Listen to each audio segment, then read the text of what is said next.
उत्तर पूर्वी दिल्ली में प्रधानमंत्री नरेंद्र मोदी ने संकल्प सभा की। प्रधानमंत्री नरेंद्र मोदी को सुनने के लिए लाखों की संख्या में लोग पहुंचे। प्रधानमंत्री ने बड़ी घोषणा करते हुए कहा कि दिल्ली में सौर पैनल घर घर लगेगा और बिजली का बिल बिल्कुल नहीं आएगा। वहीं पूर्वी लोकसभा सीट से बीजेपी प्रत्याशी हर्ष मेहता से खास बातचीत की है संवाददाता जितेंद्र शर्मा ने। पूर्वी जिले से भाजपा प्रत्याशी हर्ष मेहता जी हमारे साथ बातचीत करने के लिए इस समय मौजूद है। हर्ष जी, आज पीएम मोदी ने बड़ी सभा की है, कुछ ऐसे वादे भी किए हैं जो कि जनता वोट दे और कहा है कि सोलर पैनल लगाए जाएंगे जैसे कि, और उससे कि बिजली फ्री हो जाएगी। क्या कहेंगे? देखिए, मोदी जी एक बहुत विजनरी लीडर हैं। पिछले 10 साल का जो विकास है वो भी दिखाता है कि 18,000 गांव में 2014 से पहले बिजली नहीं थी। पहले 5 साल में 18,000 गांव में बिजली पहुंची और अगले 5 साल में हर घर तक बिजली पहुंची है। और आज मोदी जी ने अपने भाषण में भी कहा और पहले संकल्प पत्र में भी कहा था कि सोलर पैनल लगवा के वहां पर बिजली का बिल 0 कर देंगे। सोलर पैनल से जो बिजली आएगी वो घर में यूटिलाइज होगी और जो बचेगी वो ग्रिड से सरकार को जाएगी और हो सकता है उससे आमदनी भी हो। तो ये उनका विजन है। इससे हम जो एनर्जी है, एनर्जी को भी सेव करेंगे। ग्लोबल वार्मिंग में भी हम मदद करेंगे कि ग्लोबल वार्मिंग ना हो। मोदी जी ने एक बात और कही है कि आयुष्मान भारत योजना में 70 साल से ऊपर के सभी का मतलब उसमें आर्थिक राइडर नहीं है। करोड़पति व्यक्ति के घर में भी अगर वो 70 साल का है और वो चाहेगा तो आयुष्मान भारत योजना का लाभ मिलेगा। ये मोदी जी का ही विजन है। दुर्भाग्य तो ये है कि दिल्ली में ये योजना केजरीवाल साहब लागू नहीं कर रहे हैं, लेकिन जहां झुग्गी वहां मकान लागू कर रहे हैं। हमारे पूर्वी दिल्ली में कलंदर कॉलोनी में 4,000 झुग्गी के स्थान पर 4,000 फ्लैट बनके हम जुलाई में प्रारंभ करने वाले हैं उनका बनने का काम।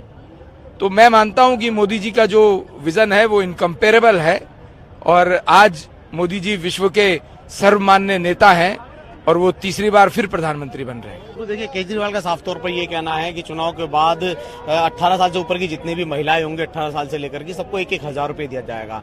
बिजली फ्री कर रहे हैं, बस फ्री कर रहे हैं महिलाओं के लिए।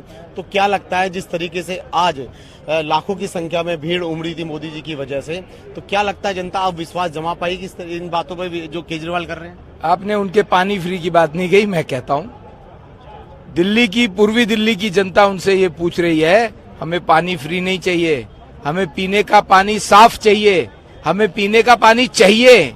मैं वसुंधरा में गया था कल, वहां पीने का पानी नहीं आ रहा। कोंडली, जहां के विधायक ही चुनाव लड़ रहे हैं आम आदमी पार्टी का सांसद के लिए, वहां पर पीने का पानी गंदा आ रहा है। तो ये जो झूठे वायदे करते हैं, जो भी व्यक्ति वायदा करता है उसकी पिछली क्रेडिबिलिटी भी देखी जाती है।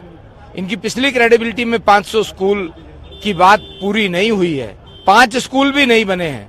20 कॉलेज की बात की थी, 1 कॉलेज भी नहीं बना है। 20 अस्पतालों की बात की थी, 1 अस्पताल भी नहीं बना है। दूसरी तरफ मोदी जी की सरकार ने पूर्वी दिल्ली में कड़कड़डुमा में एक आईपी यूनिवर्सिटी दी है, नई यूनिवर्सिटी दी है। आगामी समय में हम वहां एक लॉ कैंपस बनाने जा रहे हैं। मल्टी लेवल पार्किंग की योजनाएं हमारे पास हैं। तो जो विजन आदरणीय मोदी जी का है, क्योंकि वो जो कहते हैं वो करते हैं। मोदी जी की गारंटी का मतलब गारंटी पूरी होने की गारंटी है, पर केजरीवाल की कोई गारंटी नहीं है। उसकी गारंटी देने के लिए कोई तैयार नहीं है। उनके अपने नेता, अपने कार्यकर्ता तैयार नहीं है। लक्ष्मीनगर से उनके विधायक ने सोशल मीडिया में साफ कहा कि ये जो 1,000 रुपए महिलाओं को देने की बात कर रहे हैं, ऐसी कोई योजना नहीं है। और उसने अपने कार्यकर्ताओं को भी इंस्ट्रक्ट किया कि मत जाओ, क्योंकि बाद में जनता भी तुम्हें पकड़ेगी और फिर ये एक और फार्म पकड़ा देंगे आम आदमी वाले। ये कहेंगे कि एलजी साहब हमें ये वाला काम नहीं करने दे रहे। ये सिर्फ झूठे वायदे करते हैं और कुछ नहीं करते हैं। इसलिए केजरीवाल की बातों पर आज दिल्ली की जनता नहीं आने वाली। भाजपा कह रही है अब की बार 400 के पार, लेकिन केजरीवाल जी रोड शो कर रहे हैं इंडिया गठबंधन के तहत। हरियाणा में भी उन्होंने रोड शो किया, दिल्ली में भी किया। वो कह रहे हैं कि 230 से ज्यादा सीटें नहीं ले पाएगी बीजेपी इसमें। वो अपना आकलन अपने पास रखे।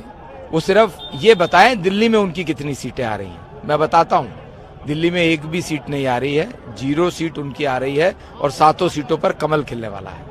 बहुत बहुत शुक्रिया हमसे बात करने के लिए। तो ये थे हर्ष मल्होत्रा, पूर्वी जिले से भाजपा लोकसभा प्रत्याशी, जिन्होंने साफ तौर पर ये कहना है कि मोदी ने जिस तरीके से बड़े बड़े ऐलान किए हैं, और दूसरी बात उन्होंने ये कही है कि अब की बार दिल्ली की सभी लोकसभा सीटों पर बीजेपी की जीत होगी। दिल्ली से कैमरामैन सूरवीर के साथ जितेंद्र शर्मा, टोटल टीवी, दिल्ली।